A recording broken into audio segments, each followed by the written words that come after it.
ಮನುಷ್ಯನ ಮನಸ್ಸನ್ನು ಅರಿಯಲು ಬಯಸಿದರೆ ಅವನು ತನ್ನ ಕೀಳರಿಮೆಗಳನ್ನು ಹೇಗೆ ಪರಿಗಣಿಸುತ್ತಾನೆ ಎಂಬುದನ್ನು ಅರಿಯಿರಿ. ಅವನ ಸಮಾನತೆಯಲ್ಲ. ಗೆಲ್ಲುವವರಿಗೆ ಸೋಲುಗಳಲ್ಲೆನ್ನ ಸಾಧನೆ ಎಂದು ತಿಳಿದು ಮುನ್ನಡೆ.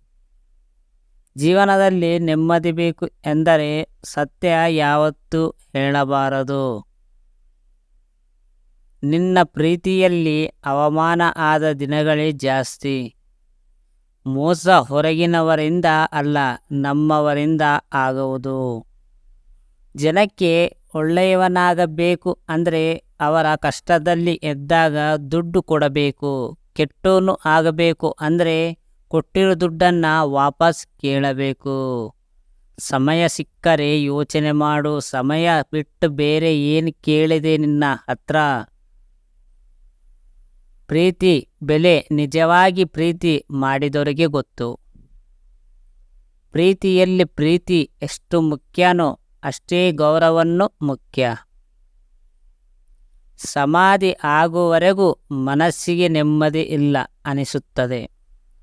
ಸಮಯ ಸಿಕ್ಕರೆ ಯೋಚನೆ ಮಾಡು. ಸಮಯ ಬಿಟ್ಟು ಬೇರೆ ಏನು ಕೇಳದೆ ನಿನ್ನ ಹತ್ರ? ನನಗಾಗಿ ನಿನ್ನನ್ನು ಬೇಡಿಕೊಂಡೆ, ಜನರಿಗಾಗಿ ನೀ ನನ್ನನ್ನು ಬಿಟ್ಟು ಹೋದೆ. ಎಲ್ಲ ನನ್ನವರು ಎಂದು ಮರೆಯುವುದಕ್ಕಿಂತ ಮೊದಲು ನಿನ್ನವರು ಯಾರು ಎಂದು ತಿಳಿದುಕೋ. ದುಡ್ಡು ಗಳಿಸಲು ವರ್ಷಗಳೇ ಬೇಕು, ಮನುಷ್ಯರನ್ನು ಗಳಿಸಲು ಇಡೀ ಜೀವನವೇ ಬೇಕು.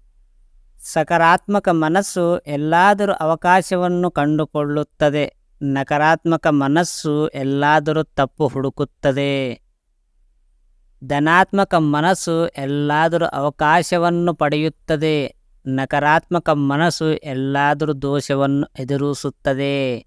ಜೀವನ ಬೇಕಾಗಿದೆ. ನಿಮ್ಮನ್ನು ನಗಿಸುವ ಮತ್ತು ನಿಮ್ಮನ್ನು ಪ್ರೀತಿಸುವ ಜನರೊಂದಿಗೆ ಖರ್ಚು ಮಾಡಿ. ಜೀವನ ಚಿಕ್ಕದಾಗಿದೆ. ನಿಮ್ಮನ್ನು ನಗಿಸುವ ಮತ್ತು ಪ್ರೀತಿಸುವ ಜನರೊಂದಿಗೆ ಖರ್ಚು ಮಾಡಿ. ಎಲ್ಲಿಯವರೆಗೆ ಸಂಪತ್ತು ಇರುತ್ತದೆಯೋ ಅಲ್ಲಿಯವರೆಗೂ ಹಣವಿರುತ್ತದೆ. ದೀಪವು ಎಣ್ಣೆಯಂತೆ ಉರಿಯುತ್ತದೆ. ಇಬ್ಬರಲ್ಲಿ ಒಬ್ಬರು ಕೈ ನೀಡುವವರೆಗೂ ಪ್ರೀತಿ ಇರುತ್ತದೆ. ಕೊನೆಯ ಉಸಿರು ಇರುವವರೆಗೂ ಸ್ನೇಹ ಇರುತ್ತದೆ. ಶ್ರೀಮತಿಕೆ ಇರೋ ತನಕ, ದೀಪ ಉರಿಯುವುದು ಎಣ್ಣೆ ಇರುವ ತನಕ, ಪ್ರೀತಿ ಇರೋದು ಇಬ್ಬರಲ್ಲಿ ಒಬ್ಬರು ಕೈ ಕೊಡುವ ತನಕ, ಸ್ನೇಹ ಇರೋದು ಕೊನೆ ಉಸಿರಿರೋ ತನಕ. ಸೋಲದೆ ಗೆದ್ದರೆ ನಗು, ಸೋತು ಗೆದ್ದರೆ ಇತಿಹಾಸ. ಮೌನವಾಗಿರುವ ಮೂರ್ಖರಲ್ಲ, ಜಾಸ್ತಿ ಮಾತನಾಡುವವರು ಬುದ್ಧಿವಂತರಲ್ಲ. ಬದುಕಲು ಕೆಲಸ ಮಾಡಿ, ಕೆಲಸವನ್ನೇ ಜೀವನವನ್ನಾಗಿ ಮಾಡಿಕೊಳ್ಳಬೇಡಿ. ಜನರನ್ನು ಅವರು ಯಾರೆಂದು ನಿರ್ಣಯಿಸುವ ಬದಲು ಅವರು ಯಾರೆಂದು ಪ್ರೀತಿಸಿ. ಜನರು ಯಾರೆಂದು ನಿರ್ಣಯಿಸುವ ಬದಲು ಅವರ ಯಾರೆಂದು ಪ್ರೀತಿಸಿ. ಹೆದರಿ ಬದುಕಬೇಕಾಗಿರುವುದು ನಮ್ಮನ್ನು ಸೃಷ್ಟಿಸಿದ ಭಗವಂತನಿಗೆ ಹೊರಟು ಕಣ್ಣಿಗೆ ಕಾಣದೆ ಬೆನ್ನೆ ಹಿಂದೆ ಮಾತನಾಡುವ ಜನಕ್ಕಲ್ಲ. ಈ ಸ್ಟೋರಿ ಪೂರ್ತಿಯಾಗಿ ಕೇಳಿದ ಪ್ರತಿಯೊಬ್ಬರಿಗೆ ಧನ್ಯವಾದಗಳು. Thank you so much.